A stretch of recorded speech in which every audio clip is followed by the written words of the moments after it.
Really good to see everyone here tonight. This is continuing on the whole idea of community that we've been pushing pretty hard for about 25 years at least in Lincoln, starting with the Crescent Moon and the open mics down there, starting all the way up at the Delray Ballroom with a reading there that I went to with a number of people, Marge Sizer, etc., at Bill Clef Cornred. We had a wonderful time. I was fired up. I thought this is something we have to do. So that's when the readings started at Crescent Moon and Mojave and a lot of other places around town.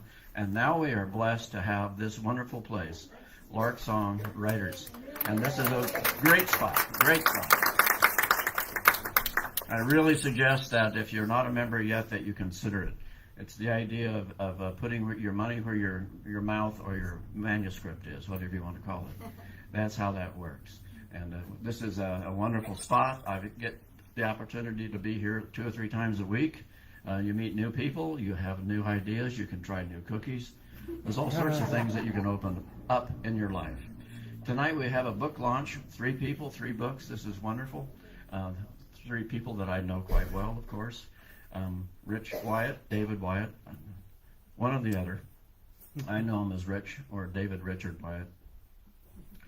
David and I actually share almost a spot of origin. Now, I was born and raised in the Ontario, Upland, California area back in the 40s, and as it turns out, David lived several blocks from me at the time. Of course, I didn't know him at the time. We were too short to walk that far.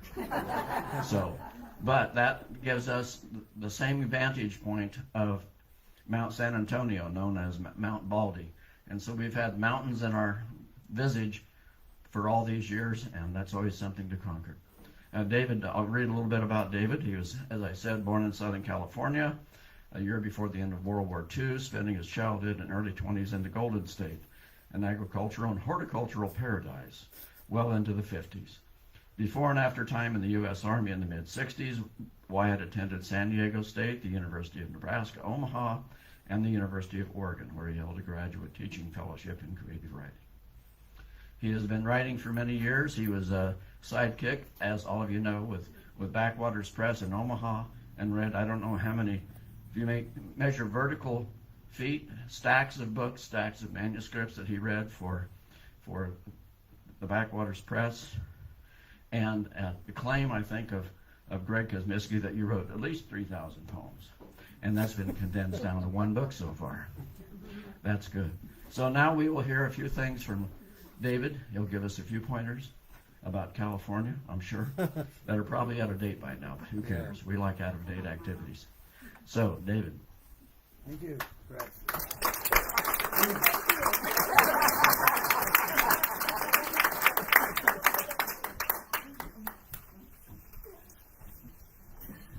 Thank you very much for being here.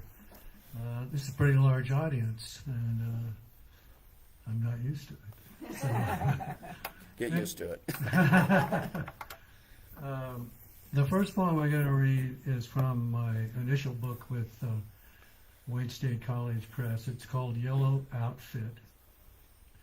Before the forsythia bloomed, I was angry with myself for wanting it so much, a real spring. The neighbor on his horse again, his second wife and her boyfriend in a ticket line at the airport.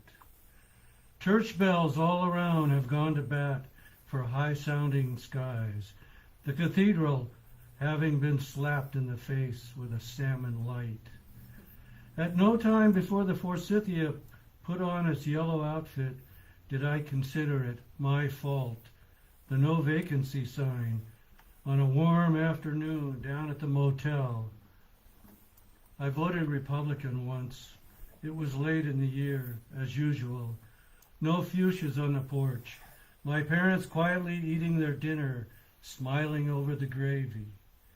The weather is always back and forth between a scene of suffering and a path through a village of evangelists. What's the difference?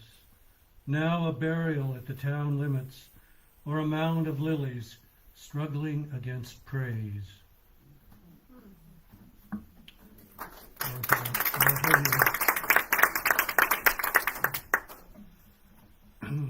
This next one is from the second book, Evening All of a Sudden, published last November when Lucy's book and Twyla's were also published.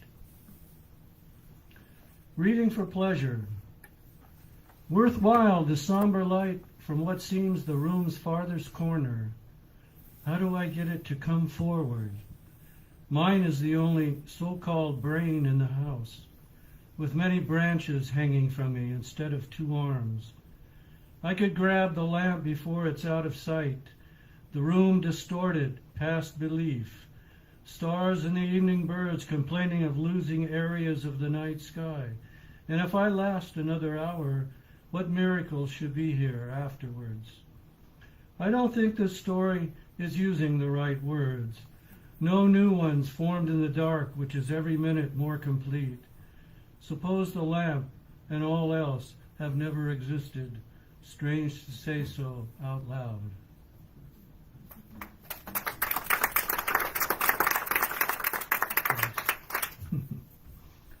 Okay, Winter's Glory, which I guess is in remission, not remission, what would it be? It's hanging back now. Faking an interest in the snow, a man draws with heavy black ink from a fountain pen, adrift against the house across the street. Snow, sensitively shaded, covers the garage, the front door, every window that would have taken in the morning sunlight. Now the house is a drumlin of black and white, a well-defined burial mound, no strand of furnace smoke escaping. This is the isolation the man has hoped for. His gripes toward his neighbor, unimportant. The spiraling of actual snow having its effects on somebody else, one who eagerly squints at the nimbus evergreens.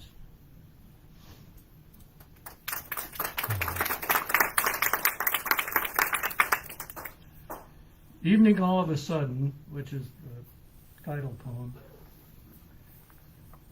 Tonight the world has soft hands, stretching clouds into thin taffy. Even the paper boy throws late news on the porch without shattering the quiet. Of course, this is Grandma's house. She very likely the only one on the block who reads the funnies, has time for the tea kettles whistle while she sorts through scraps of cloth, possibility in a new shirt, her once dead husband sitting across from her, saying he's thrilled at the chance of another miracle. Granted, a crow may shout through several open windows, sensing complete darkness, yet there are also other things to be known. Whenever voices become various songs, stars above choosing their favorites.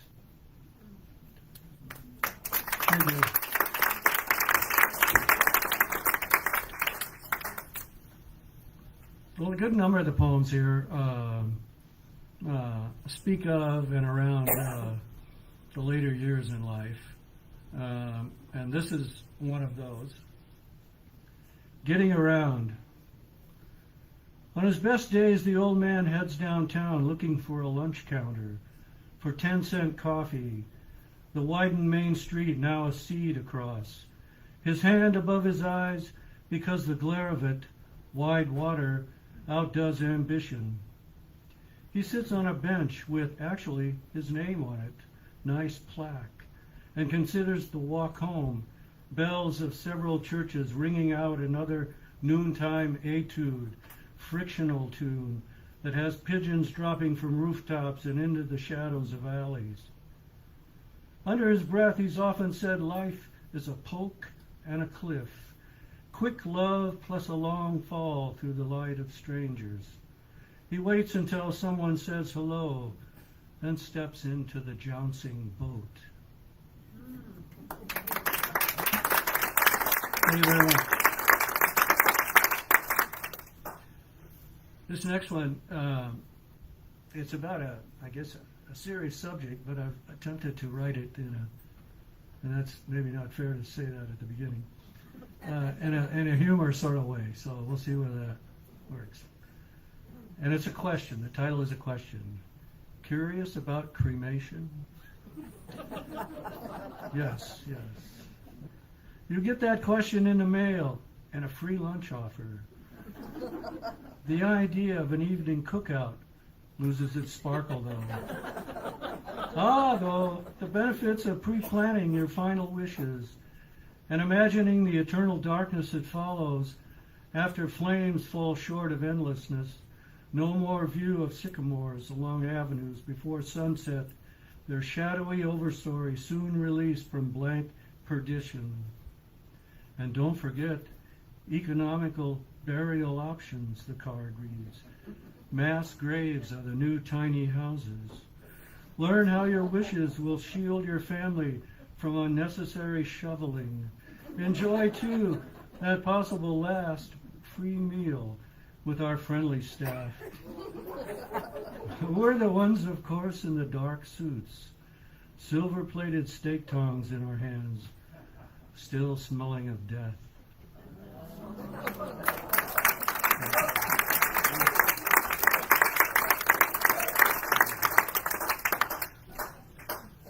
The next one, maybe one or two after this.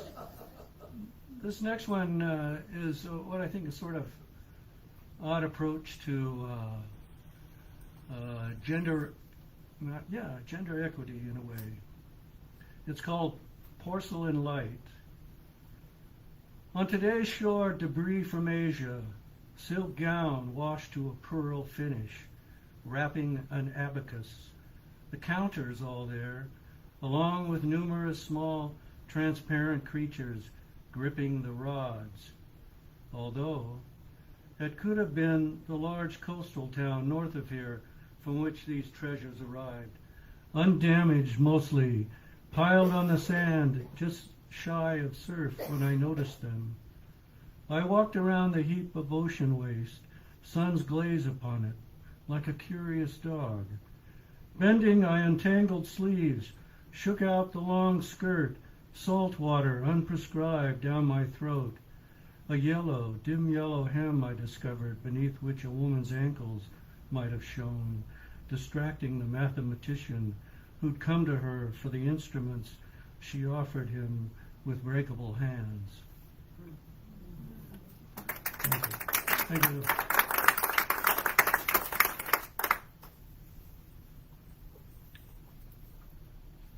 Okay, this next one takes its title, without permission, from Greg Kuzma.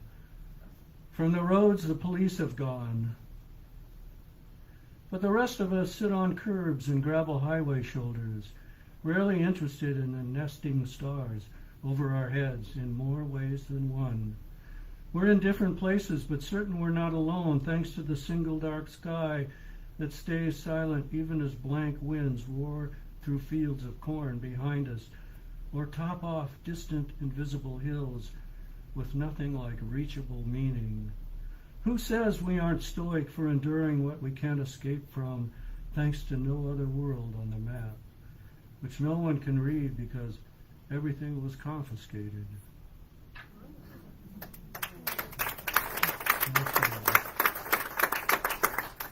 Okay, this last one is a even shorter one, and it has an epigraph. It's called The Ant, and it has an epigraph from, 17th century writer, 18th century, sorry, who was called Magister Lube. And the epigraph reads, one place early in the morning, somewhere else in the evening, they wear themselves out. The ant may think he is racing across a stone desert endlessly, and I may think my 2 steps across the driveway to reach the car are too many when I need to be somewhere else. Which one of us, upon his return, will be present as he tries telling others where he has traveled? Thank you very much.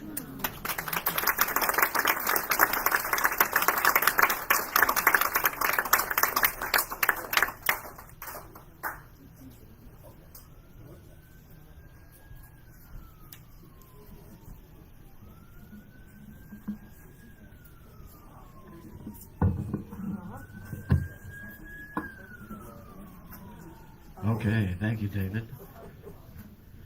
I've been following David's work for quite a while. I was fortunate enough to attend some of the writers' meetings in Omaha for a number of years.